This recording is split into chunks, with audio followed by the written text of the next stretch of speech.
Hi guys. So now I'm going to talk about a variation of borderline personality disorder, which is called quiet borderline or high functioning borderline personality disorder. And from now on, I'm going to start saying BPD because otherwise my tongue will just twist and I will not be able to speak. So the regular or like more known borderline personality disorder or BPD is the one that is very like outwardly expressing their emotions.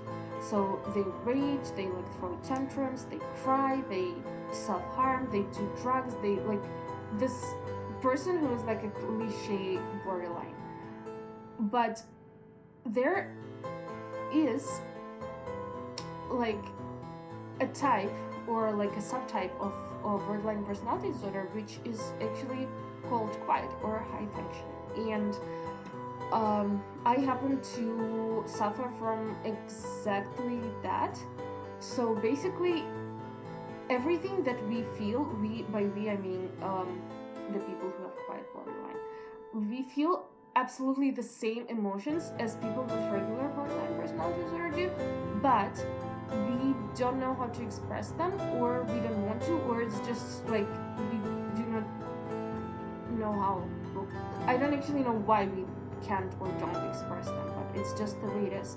So maybe it's even worse for you. I'm not actually sure, because if you express your emotions outwards, then you kind of just get rid of them, and although it can be harmful to your like personal life or like to your career, but at least you don't have this like painful feelings bottling up inside you. But if you do not express these emotions, they start destroying you from the inside, and this is why people with quiet borderline personality disorder are way more likely to self-harm or commit suicide, as far as I understand.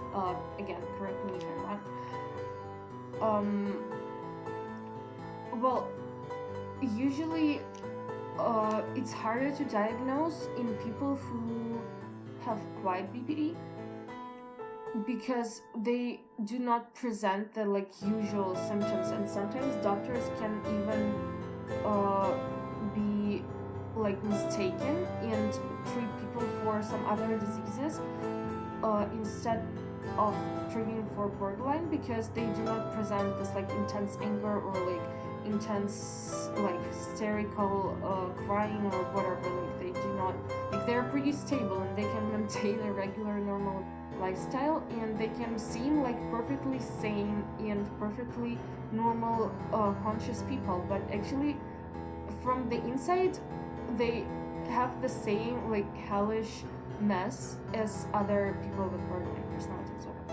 But so I was really lucky to have a very experienced therapist who like told me from the very beginning like I have a borderline personality disorder, and I was like, but I'm not.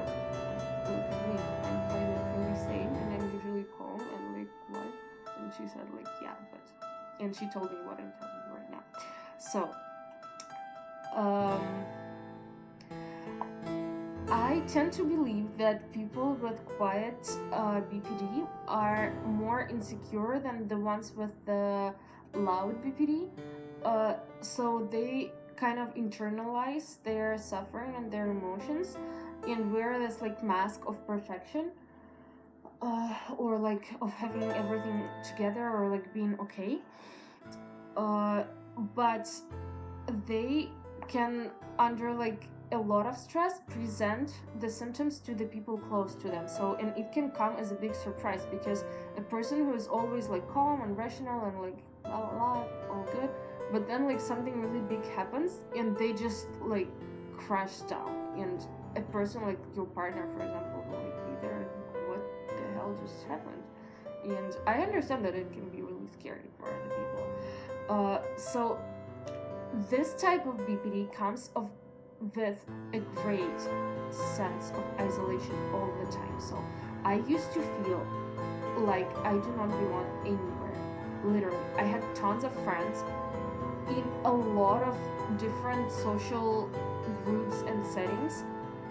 I was never like bullied or unpopular or like whatever, so I literally had like lots and lots of friends, but I always felt like, even at a party, even like in a very very like relaxed friendly atmosphere, I always felt like I was not meant to be there, that I'm there by mistake, or that I'm really different from everybody else, and I didn't understand why until I found out about my diagnosis. So, another thing that you constantly feel is to be worse than everybody else, like stupider, uglier, more like evil, I don't know, undeserving, and just really bad. So you don't feel like you deserve anything good in life, and you really feel small and like insignificant all the time. And the emptiness is also like a very very bad feeling, because it's just either everything is so intense that it hurts, or you are so empty that it hurts. And when I'm saying empty, it literally feels like you are an empty shell. I don't know how better to describe it, but trust me, it's no fun. Then another thing that happens a lot is depersonalization. So I don't know if it's connected or not, but for me, I found out that between the three reactions to stress, which are flight, fight, or freeze, I always am in the freeze area. So if I'm really angry or frustrated, I will just like stand there and stare at the person and like not know what to say or like how to react until like the anger is gone, and then I can talk properly. And although it saved me maybe a lot of relationships, but it can be like not useful, because if something really really like bad happens to you and you need to react fast and like run, fight for your life, then like it can be, you know, kind of harmful for you. But yeah, it is what it is. So depersonalization is kind of, I don't know, for me I feel that it's kind of connected. So when you freeze, or when you just like your brain thinks that it's experiencing stress or like some kind of a threat, you feel like you're not in your body anymore. And it's also really hard to explain, but well, imagine like playing a computer game or watching a movie that is like filmed from the first person, like from the narrator. It's very weird, like it's like objects are changing shape and everything seems really surreal, and just, yeah, it's also very strong in people with quiet borderline personality disorder. Then another thing is the intense like fear of abandonment, which is also, I think, as high or even higher than in people with regular borderline. And this is maybe the motivation for us quiet BPDs to act like normal and sane, because then people will more likely stay with us and not abandon us. But it very often results in self-harm. So I'm pretty sure that rates of self-harm are higher in people with quiet borderline. And they also have higher rates of suicide, because, as I said, it is harder for them or for us to get help, and it is not taken as seriously, because they think that like, oh, they will just get over it, or like, it's just a phase, it will go away.